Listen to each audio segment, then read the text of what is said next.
Hola, ¿qué tal? ¿Cómo están todas? ¿Cómo están todos? Es un placer tenerlos nuevamente por acá en este espacio donde ya saben que no hacemos otra cosa que no sea hablar de libros.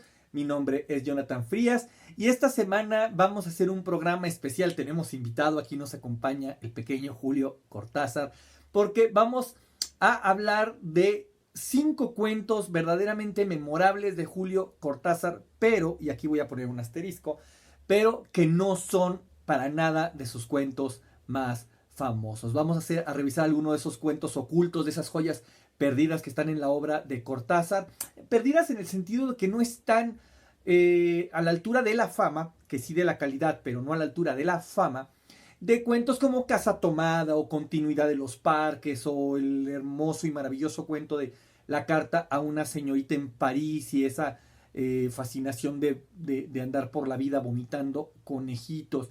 Es decir, son en ese sentido joyitas secretas y por eso es que Julio, el pequeño Julio, nos va a hacer compañía el día de hoy. Pero antes de comenzar, ya saben las recomendaciones de siempre. Si usted está pasando casualmente por aquí, si no es habitual, si no está suscrito y le gusta la forma en que hablamos de los libros aquí, le gusta el contenido que hacemos, pues lo invitamos a suscribirse, a darle, ya saben, al botón de la campanita, si le gustan los videos, dar like, compartir, todas esas cosas, pero sobre todo aquí valoramos mucho los comentarios porque es donde este monólogo que ocurre en los videos se vuelve un diálogo abierto de ida y vuelta y por eso creo que es lo más importante de todos. Nada, comencemos. Yo los cuentos de Julio Cortázar, o para mí Julio Cortázar es uno de mis escritores fundamentales. Durante muchísimos años no hice otra cosa que revisar la obra de Julio Cortázar, escribí y publiqué algunos articulitos que tenían que ver sobre él.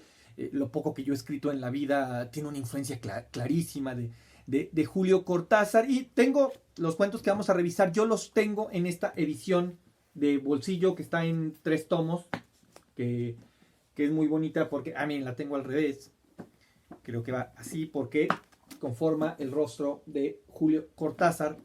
Creo que ya le cambiaron la edición a un formato que también es lindo, de unas pastas blancas como con algunos animales fantásticos de fondo. Pero bueno, yo lo tengo en esta edición viejita, que es la que me podía, que además era muy económica cuando yo me pude hacer de ella en la universidad, en mis años de estudiante, que coincidían que eran los años donde yo estaba verdaderamente fascinado con la obra de Julio Cortázar. Así que comencemos a revisar 5 de esos cuentos verdaderamente maravillosos, 5 de esos cuentos que a mí me hicieron enamorarme de la literatura, me hicieron enamorarme de la obra de Julio Cortázar de manera concreta y de manera general de los cuentos fantásticos. Y vamos a comenzar con un cuento que se llama El teléfono Delia, que es un cuento que viene en su libro La otra orilla, que ese libro particularmente no se publica sino hasta después de muerto Julio Cortázar, porque es su primer libro, es un libro que escribió en 1945. Algunos de esos cuentos fueron escritos en ese periodo en que fue profesor en un pueblito, en Chivilcoy, y de ahí se movió hacia la ciudad de Mendoza. Y en ese periodo fue donde escribió estos cuentos que son bastante desconocidos. Yo en aquellos años recuerdo que era un libro inconseguible por separado, es un libro que no se había publicado por separado, pero que en esta edición de los cuentos completos decidieron, sí, y creo acertadamente decidieron integrarlo. ¿De qué va? Llama El teléfono Delia. Es un cuento desgarrador que tiene que ver con el abandono. Tenemos un personaje principal que es Delia, que está hablando con su pequeño hijo, al que vamos a conocer solamente como Babe o Bebé, al cual le está contando su profunda soledad de madre abandonada.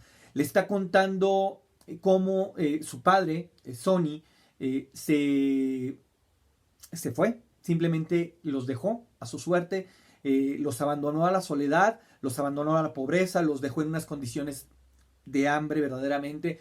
Es un texto de un carácter verdaderamente desolador, es un cuento sumamente vulnerable. Quienes sean amantes de Cortázar y hayan pasado evidentemente por Rayuela, recordarán la carta que le hace Lucía la maga al pequeño Rocamadour y esta forma tan conmovedora que tiene de hablarle esta madre a este hijo. Yo sigo sosteniendo que ese lenguaje amoroso, tierno, vulnerable, insisto, desolador nace en este cuento de llama El teléfono Delia, porque de eso va. Es una madre hablando con su hijo, una madre que está tan sola que no tiene absolutamente a nadie a quien contarle lo sola que se siente, así que tiene que contárselo, por supuesto, a su hijo pequeño. Me recuerda también, ya saben que en este canal solemos recomendar, además del libro del que estemos hablando, siempre hablamos de otros libros también. Me recuerda a uno de mis cuentos favoritos de Chekhov, que se llama Tristeza, que va por lo mismo. Un hombre sumamente desolado que no tiene a quién contarle cómo se está sintiendo. Así que eso, Llama el teléfono Delia, es uno de esos cuentos que casi nadie conoce, que casi nadie ha leído, pero que creo que es de esos cuentos de Julio Cortázar que son verdaderamente inolvidables, que valen toda la pena, que uno sale de la lectura de estos cuentos con el corazón apachurrado. Ahora que yo lo estaba releyendo, porque me senté a releer, no, evidentemente no toda la obra, pero sí me senté a releer muchos de mis cuentos favoritos, y cuando recordé hacía golpe de vista en el índice, tuve que ir de inmediato, y claro que fue mi primera selección.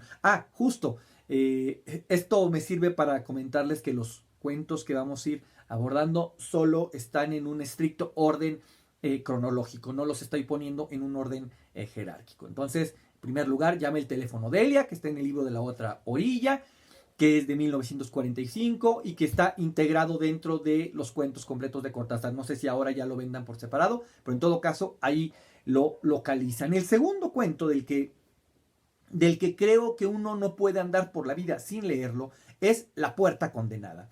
Un libro que está incluido en su libro final del juego. Aquí me estoy brincando los primeros dos libros de Cortázar, que es Bestiario y que es Las armas secretas.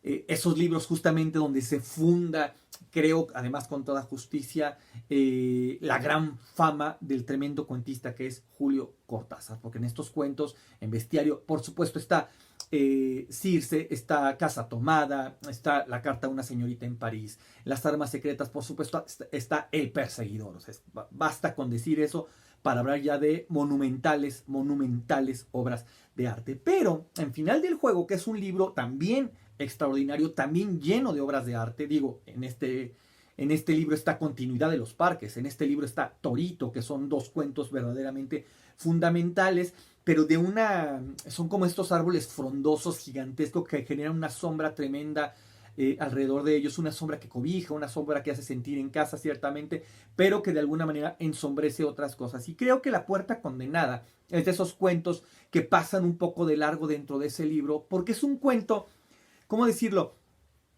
Es un cuento extraño dentro de la obra de Julio Cortázar, y esto puede no sonarlo tanto a primera vista porque pues, es un cuento fantástico en toda forma, como todo lo que había hecho Julio Cortázar, y sin embargo sí se distinguía de algo. Toda la obra de Julio Cortázar, la obra fantástica de Julio Cortázar, tiene algo de raro en su forma de experimentar lo fantástico. ¿A qué me refiero con esto? La obra fantástica, en términos generales, es como toda esta obra que circula dentro del terreno de la realidad, dentro de ciertos terrenos normales, digamos, cuando entra un evento sobrenatural y revienta toda la realidad.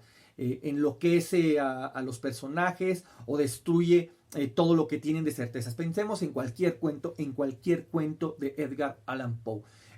Sus personajes van caminando en la completa normalidad, en la absoluta rutina, y de repente se les aparece el fantasma y les quiebra todo contacto con la realidad, los enloquece brutalmente.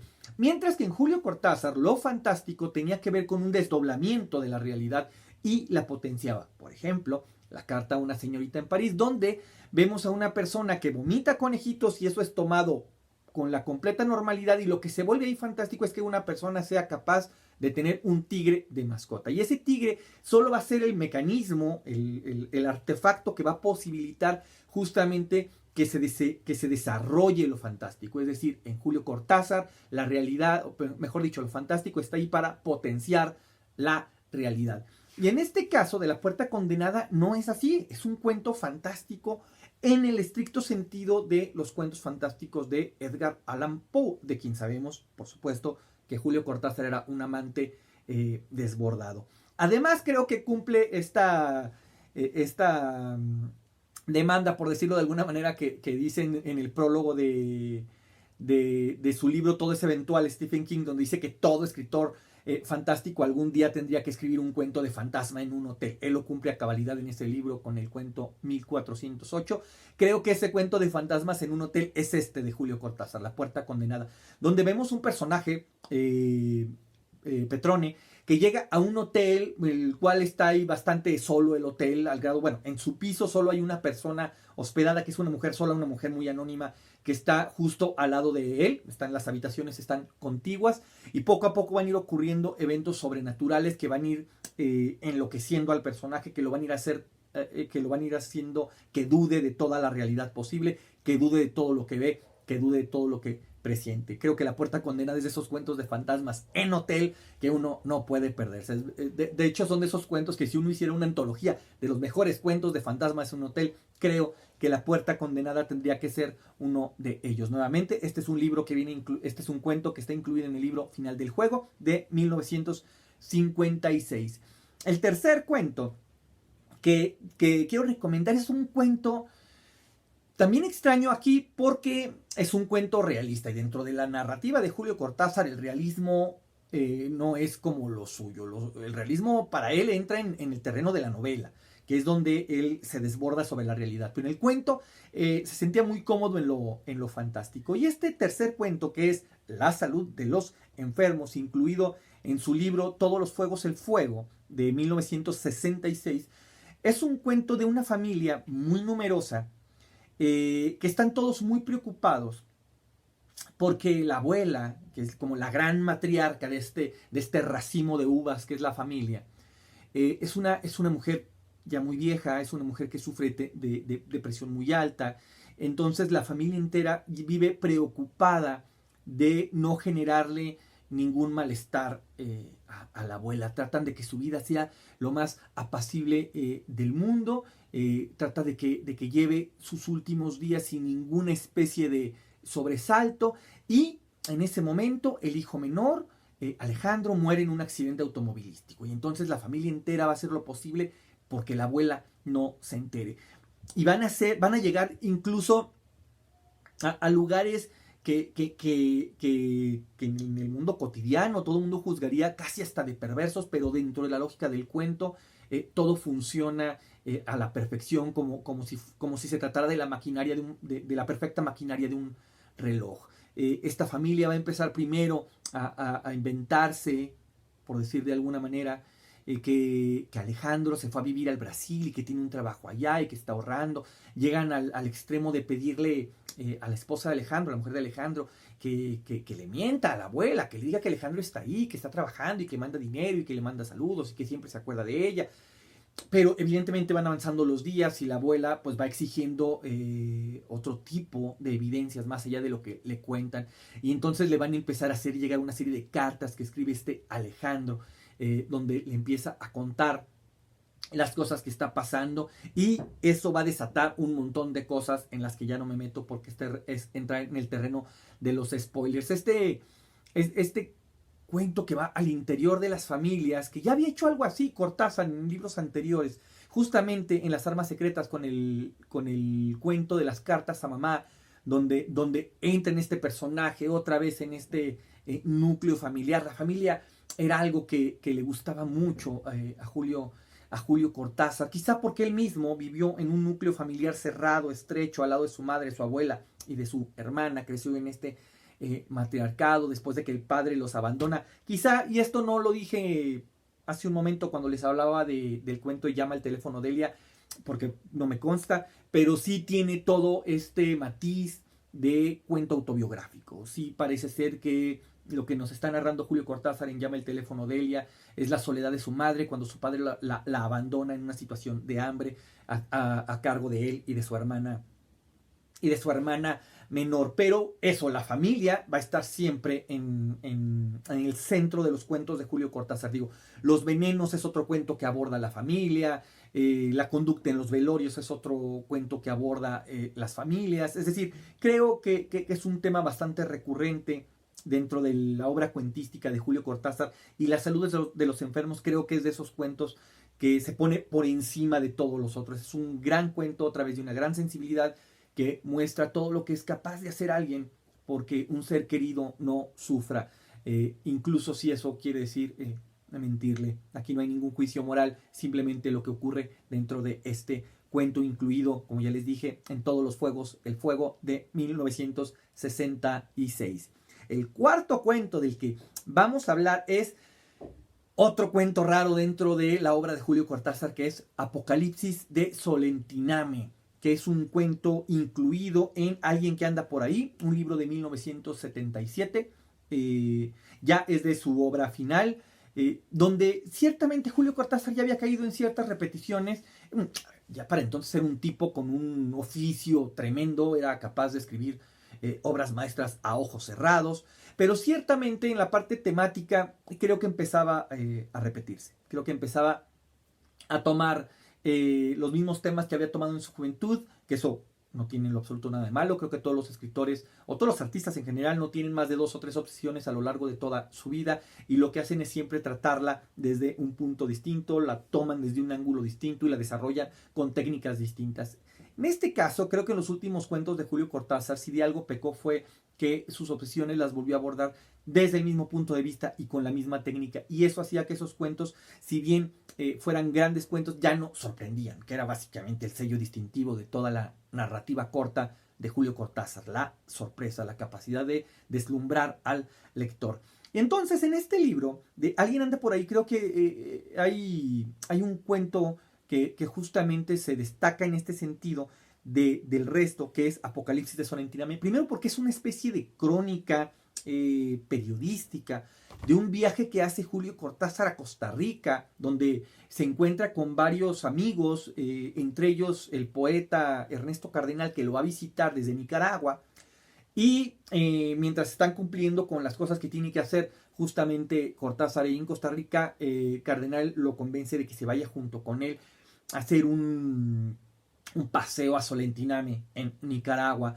donde va a ir a ver con los campesinos. Esto ya es para el periodo en que Julio Cortázar está muy vinculado con la política, está muy vinculado con Cuba, está muy vinculado con el movimiento de la revolución castrista, y empieza a dejarse notar. Para estos años es para cuando él va a publicar también el libro de Manuel, o cuando va a publicar el cuento Reunión, que es un, bueno, ese cuento es anterior, creo.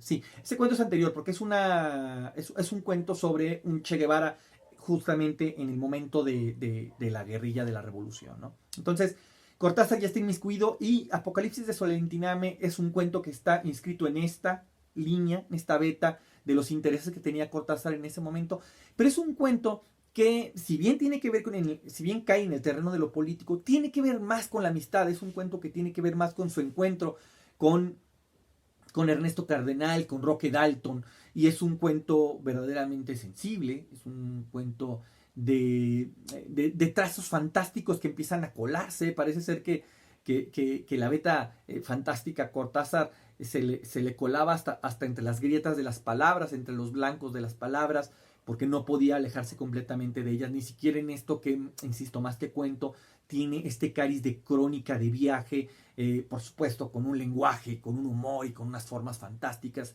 como solo Cortázar es capaz de hacerlas. Entonces, eso, el Apocalipsis de Solentiname es otro de esos cuentos maravillosos de Julio Cortázar que hay que leer, hay que revisar, y no quedarse solo con esos cuentos que destacan y que quedan en la cima de la pirámide de la obra cuentística de Julio Cortázar. Y el quinto, el último cuento del que quiero recomendarles de Julio Cortázar es Las historias que me cuento, un libro incluido en un cuento incluido en su libro Queremos tanto a Glenda, de 1980. Este es su penúltimo libro de cuentos, y este cuento de Las historias que me cuento, a mí es de esos últimos cuentos de Cortázar que se pusieron de inmediato en mi top 5 de mis cuentos favoritos de Julio Cortázar. Ahí sí, sin ninguna distinción de género, de etapa, de nada. Las historias que me cuento es uno de mis 5 cuentos favoritos de toda la obra de Julio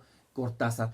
Sí, va a abordar un tema que ya había abordado de alguna manera antes con el cuento de La noche boca arriba, que es un cuento que escribe a partir de un evento real, un accidente que él tiene, que termina hospitalizado, Y entonces es un cuento donde hay un personaje que tiene un accidente, que está hospitalizado y que dentro de estos grandes periodos de somnolencia que tiene en el hospital por la sedación que tiene, porque es un accidente muy grave, él empieza a tener un sueño muy grande que empieza con un hombre que va huyendo dentro de esto va a ocurrir en las guerras floridas en el México precolombino.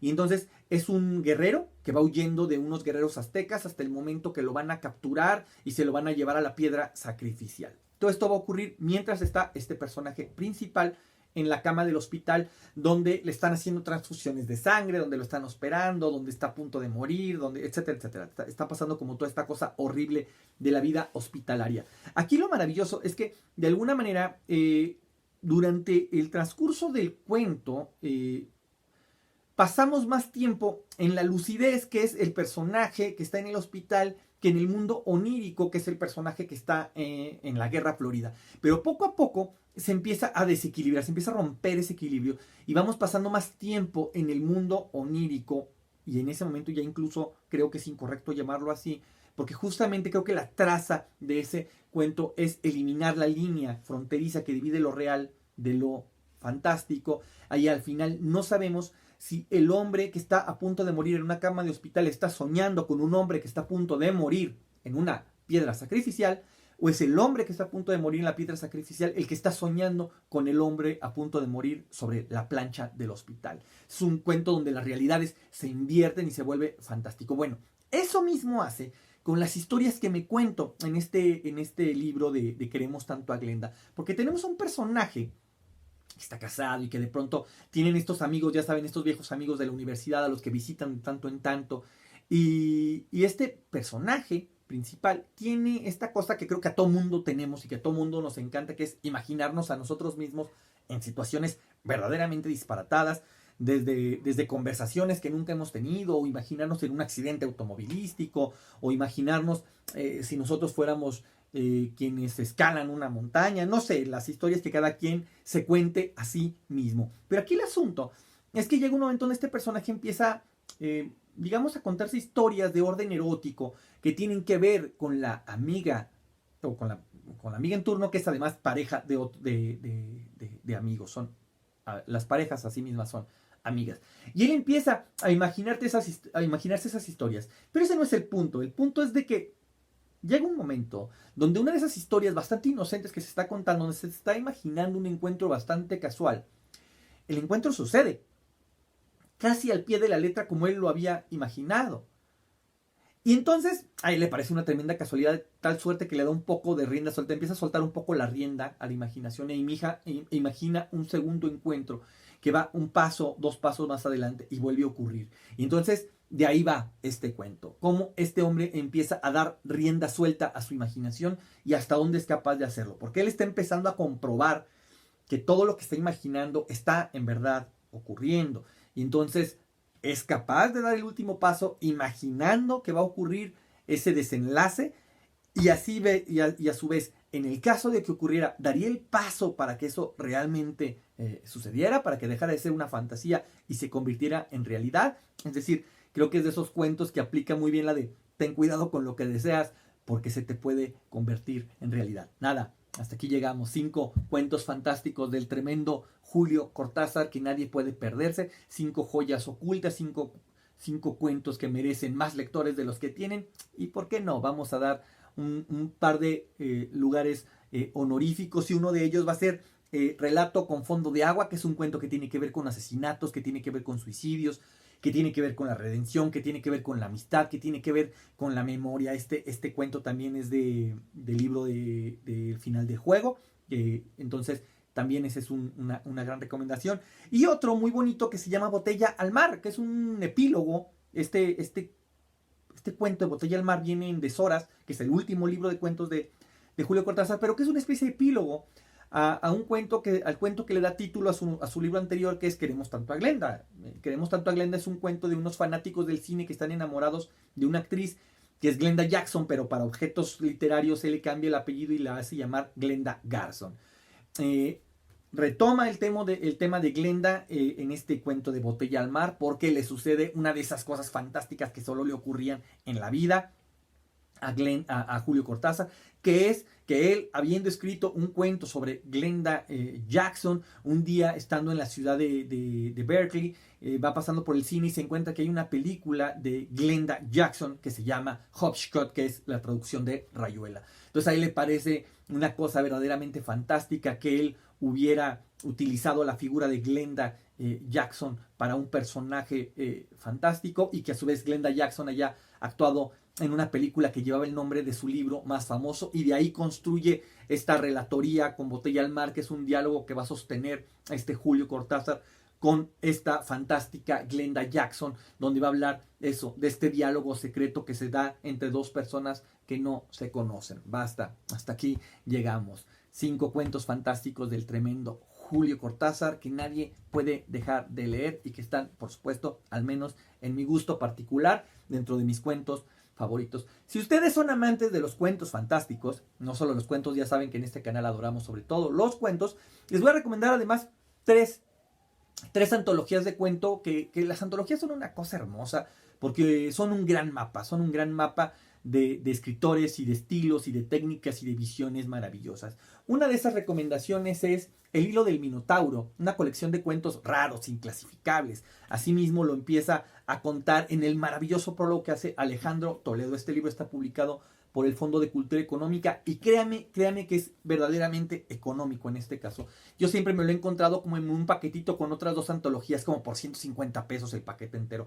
De verdad es un libro muy económico que no se pueden perder. Trae una serie de cuentos verdaderamente fantásticos. Otro es Ciudad Fantasma, editado por Almadía, y esta es una antología de cuentos de fantasmas estrictamente ocurridos en la Ciudad de México, antologada por Bernardo Esquinca, el maravilloso Bernardo Esquinca, y Vicente Quirarte. Y la última recomendación, para ya cerrar por fin esto, es Tierras Insólitas, otra antología de cuento fantástico, en este caso prologada y antologada por el maravilloso poeta y narrador Luis Jorge Bone. Nada, llegamos al final. Si usted llegó hasta aquí, de verdad, mil gracias por la paciencia. Ojalá le hayan gustado las recomendaciones que hemos hecho hasta aquí. Y nada, ya saben, nos despedimos con las recomendaciones habituales. Like, compartir, suscribirse si no están suscritos. Y nos vemos por aquí la siguiente semana con un nuevo libro. Mi nombre es Jonathan Frías. Cuídense mucho.